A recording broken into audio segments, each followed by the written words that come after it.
خوتي خواتاتي جيت نعاود لكم واحد القصة للعبرة. هادي واحد البنت سميتها مريم، ما قارية ما والو. الاب ديالها انسان ما كيخافش الله، طلق لماها وتزوج بواحد لاله مولاتي. بعد ما زدح ماها وولادها للشارع.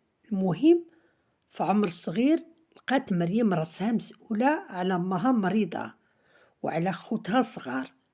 قلبت على الخدمة حتى عيات، لكن للأسف كل شي البيبان تسدو في وجهها. بقات حايرة اش غادي دير، خصها دوا لماها وخوتها خصهم ياكلوا، وكل ما دقات في شي باب كتلقاها مسدودة. وحتى شي واحد إلا بغى يخدمها للأسف كيشرط عليها يدوز عليها لافيزيت، وانتوما عارفين شنو هي لافيزيت وشنو كنقصد بها. المهم بين عشية وضحاها لقات راسها غارقة في واحد المستنقع، ودخلت لواحد المجال ما راضياش عليه، ولات كتفسد باش تشري دوا لماها، وكتفسد باش تجيب ما توكل لخوتها. اودي وش من ماكله، الحالة صعيبة. مرة كياكلو مرة غير كيشمو الريحة. اما باها تزوج مرة اخرى كيف قلت لكم، وولد معاها بنيته سميتها نورة، وليد سميتو كريم، وراه عايش حياته طبيعية، ما كيسولش فيهم ما فيه النفس، وما عنده لا ضمير ولا حس المسؤولية تجاه هذيك الأم اللي لحى في الشارع هي ولادها. الحاصل عاشت مريم في هذا المستنقع، عيشت الدل والقهرة، وما كانتش راضية على هذا الشي بالمرة. ومرات فكرت تضحي لحياتها وتنتحر، لكن لما تخلي امها وخوتها صغار عاشت واحد الحياة فرضتها عليها الظروف. ومشحال د الخطرات كانت كترجع للدار وعينيها منفخين بالبكاء، لانها كتكون عاشت شي لحظات عصيبة ما علم بها غير الله. كتكون خرجت مع شي واحد كيتعامل معها بحال كيملكها وكيعنفها، وكيكون في شي عقد كيبغي يخرجهم فيها، بحال شي واحد كيفرض عليها تشرب معاه شراب، ولا شي واحد كيحاول يكويها بالكارو وهي صابرة واخا قلبها كيتقطع من اجل هذيك جوج دريالات اللي غادي ترجع بهم للدار باش تخلص الكرا وتجيب الماكله لخوتها ولا دوا لماها. الحاصل مسكينه مريم كانت راضيه بالهم، واخا في الداخل ديالها رافضه الحياه اللي عايشاها. المهم بقات مريم خدامه سنين وسنين في هاد الحرفه اللي هي الفساد، حتى لواحد النهار تعرفت على واحد الشخص كان راجل كبير في السن بالمقارنة معاها، سميتو عمر. كان باغي يتعامل معاها بحال أي كلب شاف قطعة ديال الحب وتشهاها، لكن مريم مؤخرا كانت ملات هاد العيشة ورفضت بشدة.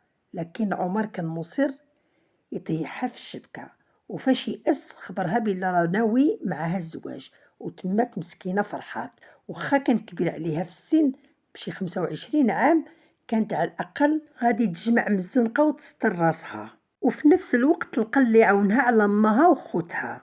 الحاصل دازت الايام ومشات الايام وتزوجات مريم بهداك عمر، ورغم انه كان لاباس عليه بزاف الا انه اكتفى غير بالعقد وما دار ليها لا العرس لا والو. مسكينه مشات رخيصه، وعرفت بالله طلق لمرتو بربعه ديال الوليدات لانهم ما تفهموش، مع العلم انها اكتشفت مؤخرا بالله المراه اللي هربت منه. فرغم انه لاباس عليه الا انه كان بخيل كيخليها بالجوع هي ولادها، لهذا مشات بحالها.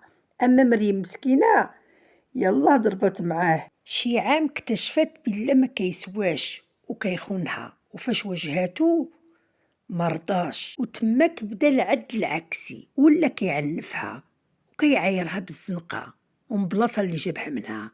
وما اكتفاش بهاد الشي، ولا كيخليها بالجوع، حتى كرتونه ديال الحليب ما كيجيبها للدار. تخيلوا نتوما كرتونه هي الاخر ما كتجيش للدار. المهم فاش شبع منها ولا باغي يتهنى منها باي طريقه، اما هي عيات كتصبر. واحد النهار قالت له اولد الناس هادشي ما كيسلكش، وتماك قال ليها ها الباب خرجي سيري رجعي للزنقه فين كنتي.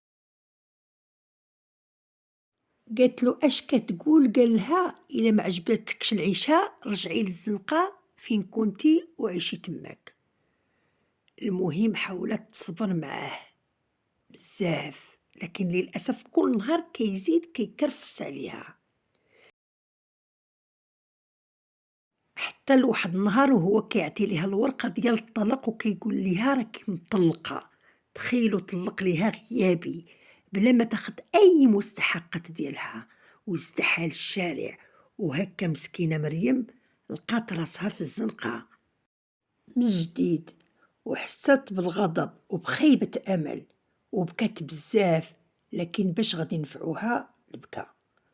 واللي زاد الطين بلة هو ان راجلها ما كمل عليه حتى شهر باش طلق ليها وتزوج من جديد، وكيعاودوا عليه دار واحد العرس اسطوري، تزوج من بنت عمرها 16 عام وعطى الفلوس للقاضي باش يدير ليه عقد الزواج. وعرفتوا من تزوج بخت مريم، ختها مباها.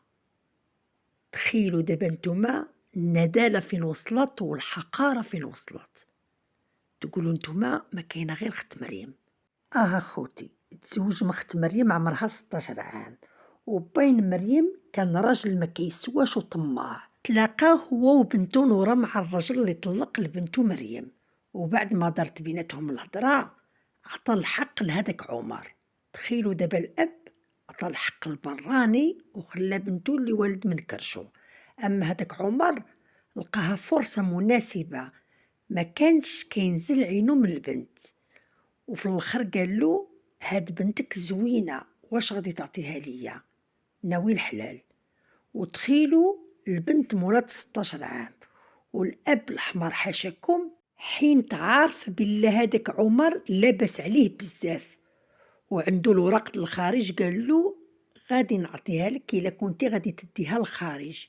وما كان على هذاك عمر غير وافق.